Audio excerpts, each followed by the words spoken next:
الحمد لله نحمده ونستعينه ونستغفره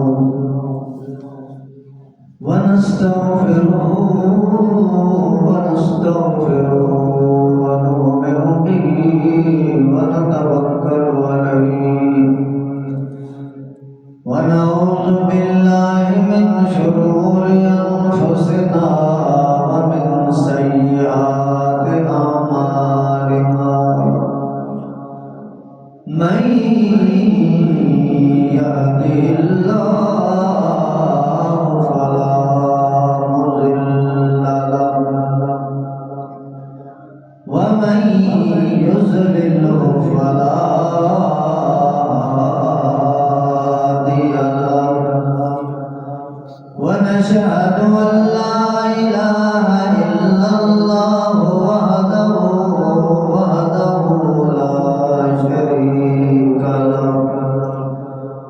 لا شريك له ولا وزير له ولا مشير له ونشهد أن سيدنا وسندنا وحبيبنا وطبيبنا وطبيب قلوبنا ومولانا وملجانا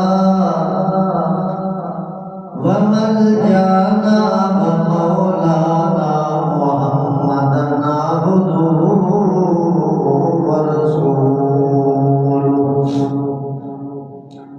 أما بعد فأعوذ بالله من الشيطان الرجيم بسم الله الرحمن الرحيم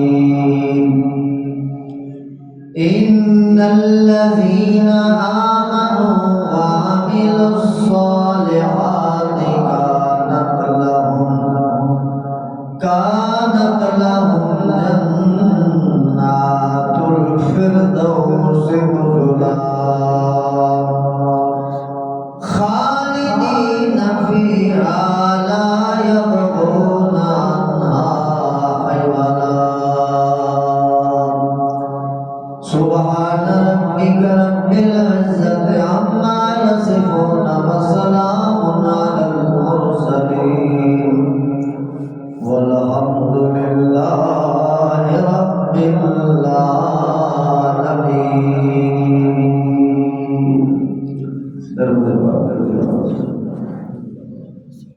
اللهم صل على سيدنا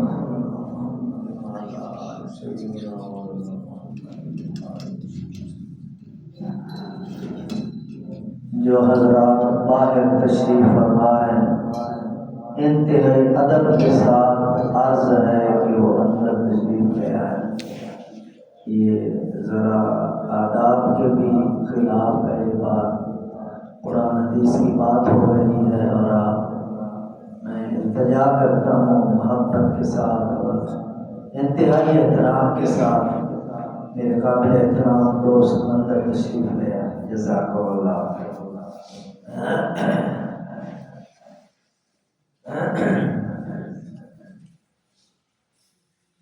حاضرین محترم، انتہائی واجب الاحترام قابل احترام بزرگوں، دوستوں، بھائیوں،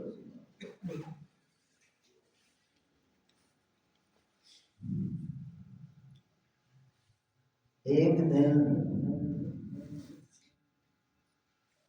صبح کی نماز کا ٹائم ختم ہونے کے قریب جا رہا تھا. صحابہ کرام علیہم الرضوان مسجد نبوی شریف میں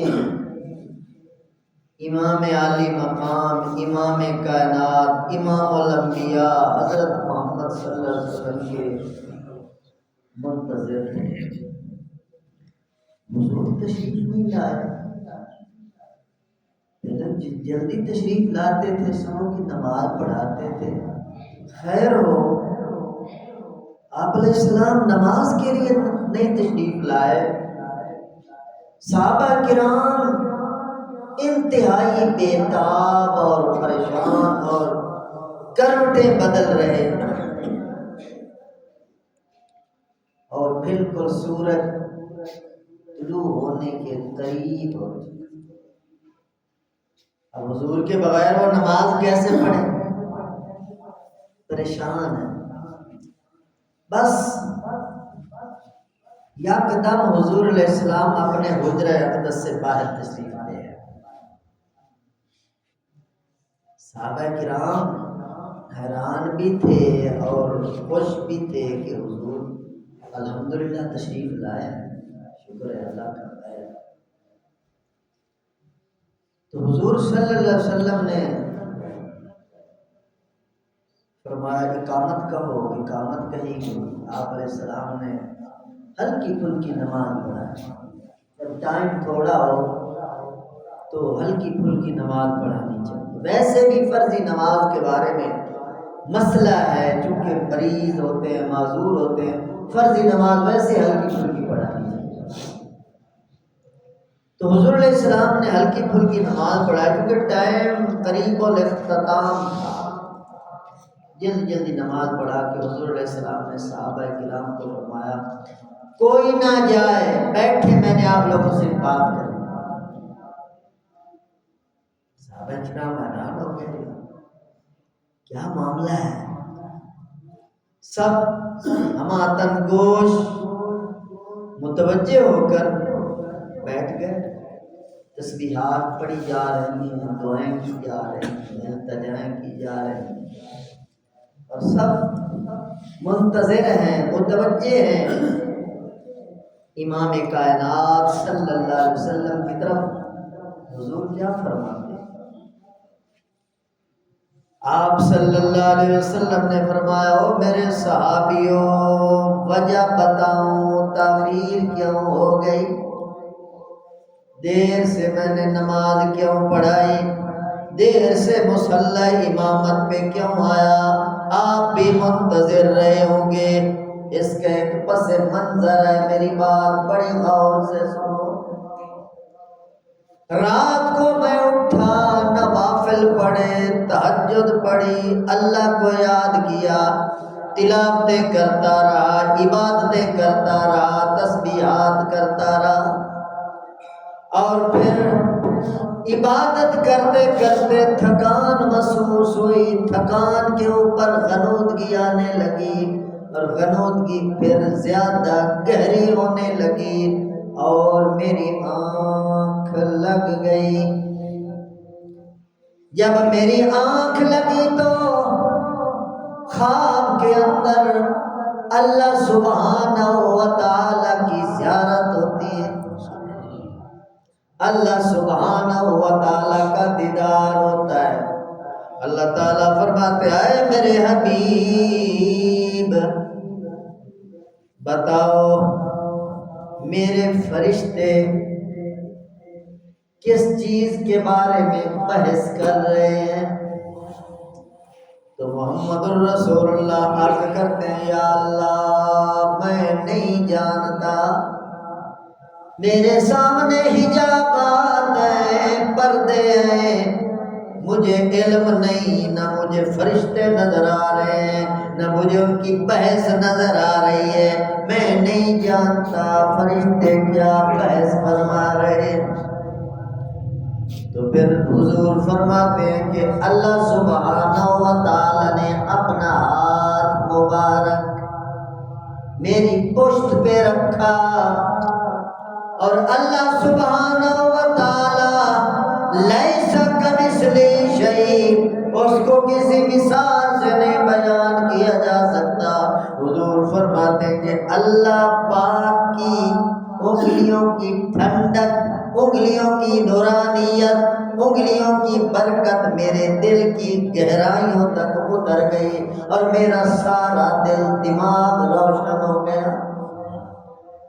تو اللہ پاک نے پھر فرمایا کہ میرے حبیب اب بتاؤ میرے فرشتے کس چیز کے بارے میں بحث کر رہے ہیں؟ اب تو حضور علیہ السلام کا سینہ مبارک روشن ہو چکا تھا، چونکہ اللہ پاک نے علم کا الہام فرمایا۔ حضور علیہ السلام نے اللہ پاک کو عرض کیا، یا اللہ تیرے فرشتے گناہوں کو مٹا دینے والی چیز کے بارے میں بحث کر رہے ہیں۔ اللہ سبحانہ و تعالی جاننے کے باوجود، سمجھنے کے باوجود، سارا نظام دیکھنے کے باوجود پھر محمد رسول اللہ صلی اللہ علیہ وسلم سے سوال کرتے ہیں، میرے حبیب بتاؤ وہ کون سے اعمال ہیں جن کے بارے میں وہ بحث کر رہے ہیں؟ وہ کون سے اعمال ہیں جن کی وجہ سے گناہوں کو مٹا دیا جاتا ہے؟ ذرا بول کے مجھے بتاؤ۔ اس خواب کے اندر اللہ پاک سے مکالمہ چل رہا ہے، مذاکرہ ہو رہا ہے، تو حضور علیہ السلام اللہ پاک کو عرض کرتے ہیں، یا اللہ فرشتے آپس میں بحث کر رہے ہیں کہ مومن بندہ ناگواری کے باوجود جب اچھی طرح وضو کرتا ہے، کامل درجے کا وضو کرتا ہے، نہ سردی کو دیکھتا ہے، نہ گرمی کو دیکھتا ہے، نہ اپنے آرام اور بے آرامی کو دیکھتا ہے، اچھی طرح کامل وضو کرتا ہے، اس وضو کرنے کی وجہ سے گناہ مٹ جاتے ہیں۔ دوسرے نمبر پر جب بندہ گھر سے صرف نماز با جماعت پڑھنے کے لیے مسجد میں تشریف لے آتا ہے، قدم قدم پر اللہ گناہوں کو مٹاتے چلے جاتے ہیں، قدم قدم پر اللہ درجے بڑھاتے چلے جاتے ہیں، قدم قدم پر اللہ نیکیاں لکھتے چلے جاتے ہیں۔ تو دوسرا عمل گھر سے صرف مسجد میں نماز با جماعت ادا کرنے کے لیے آنا، اس سے بھی بڑے بڑے گناہ مٹ جاتے ہیں۔ اور تیسری چیز کیا ہے؟ نماز ادا کرنے کے بعد کچھ لوگوں کو بڑی جلد بازی ہوتی ہے، سلام پھیرتے ہی بھاگنے کی کوشش کرتے ہیں۔ میرے محترم دوستو، اپنے آپ کو ٹکانے کی کوشش کیا کرو، خاص طور پر اللہ رسول کی بات ہو رہی ہو تو جم کر، ٹک کر، رک کر، اپنے آپ کو تھام کر اللہ رسول کی بات سنا کرو۔ تو حضور علیہ السلام اللہ پاک کو بتا رہے ہیں کہ تیسری چیز، نماز ادا کرنے کے بعد جو بندہ ٹک کر اللہ کے گھر میں بیٹھا رہے، جتنا زیادہ بیٹھا رہے گا اتنا زیادہ وہ انعام پا جائے گا، اور فرشتے اس کے لیے کہیں گے، یا اللہ اس کی بخشش فرما، یا اللہ اس پر رحم و کرم فرما، یا اللہ اس کو بخش دے، یا اللہ اس پر رحم فرما۔ جب تک اللہ کے دربار میں نماز ادا کرنے کے بعد باوضو حالت میں بیٹھا رہے گا، بے شک ذکر بھی نہ کرے، بے شک درود نہ پڑھے، بے شک تلاوت نہ کرے، فقط اللہ کے گھر میں ادب کے ساتھ بیٹھنے سے اللہ گناہوں کو معاف فرما دے۔ اور اللہ پاک پھر پوچھتے ہیں، میرے حبیب اور بتائیے اور کیا بحث کر رہے ہیں فرشتے؟ اصل اللہ پاک ہمیں یہ باتیں بتانا چاہتے ہیں، یہ انداز ہے بات کو پہنچانے۔ حضور علیہ السلام کے ذریعے اللہ پاک ہمیں یہ پیغام سنا رہے ہیں، یہ باتیں پلے باندھ لو، دل کی گہرائی میں اتار لو۔ حضور سے اللہ پاک پوچھتے ہیں اور کیا بحث کر رہے ہیں میرے حبیب بتاؤ؟ تو حضور علیہ السلام عرض کرتے، یا اللہ درجات کو بلند کرنے والے، درجات کو اوپر لے جانے والے اعمال کے بارے میں فرشتے مذاکرہ کرتے ہیں۔ اے میرے حبیب بولو وہ کون سے اعمال ہیں وہ کون سے افعال ہیں، وہ کون سے اقوال ہیں، وہ کون سے کام ہیں جن کی وجہ سے بندے کے درجے اوپر بڑھتے چلے جاتے ہیں۔ تو حضور علیہ السلام نے خواب میں اللہ کو بتایا کہ یا اللہ، جو بندہ اپنا دسترخوان وسیع کر دیتا ہے، سخی بن جاتا ہے، غریب نوازی کرتا ہے، لوگوں کی خدمتیں کرتا ہے، ضرورت مندوں کی ضرورتوں کو پورا کرتا ہے، لوگوں کو کھانے کھلاتا ہے، لوگوں کی میزبانیاں کرتا ہے، یہ وہ عمل ہے جس کی وجہ سے اللہ اتنے درجے بڑھا دیتے ہیں کہ بندے کا تصور ہی نہیں ہے۔ اور دوسرے نمبر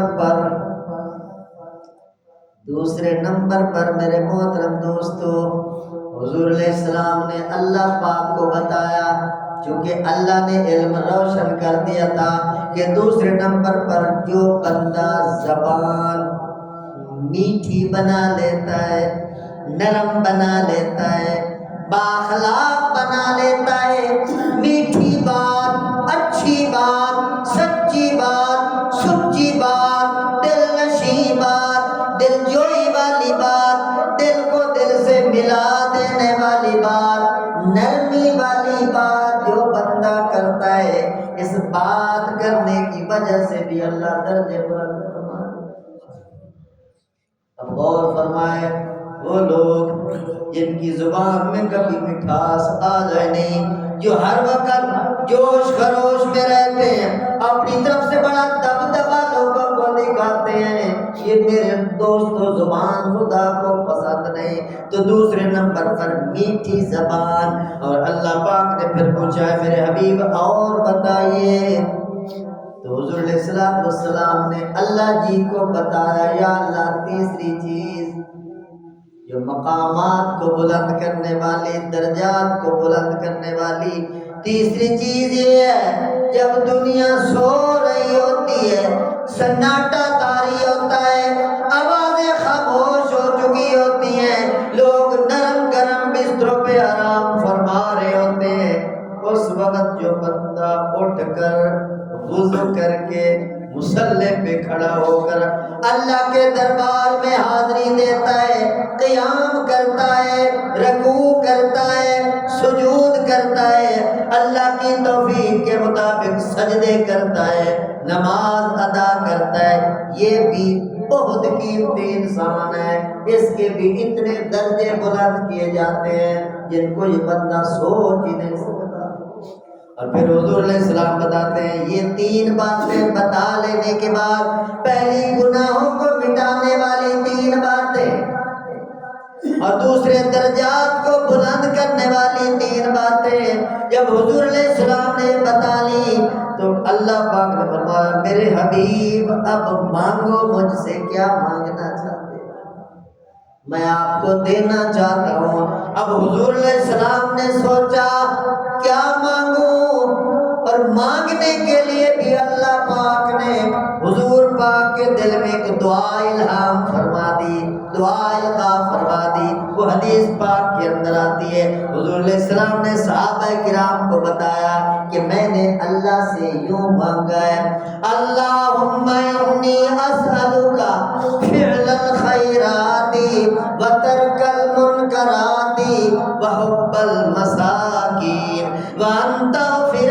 لی وترحمنی وإذا اردت فتنة فی قوم فتوفنی غیر مفتون واسألک حبک وحب من یحبک وحب عمل یقربنی الی حبک۔ یہ دعا حضور علیہ السلام نے اللہ پاک سے مانگی، یعنی اللہ پاک نے سکھائی اور حضور علیہ السلام نے مانگی۔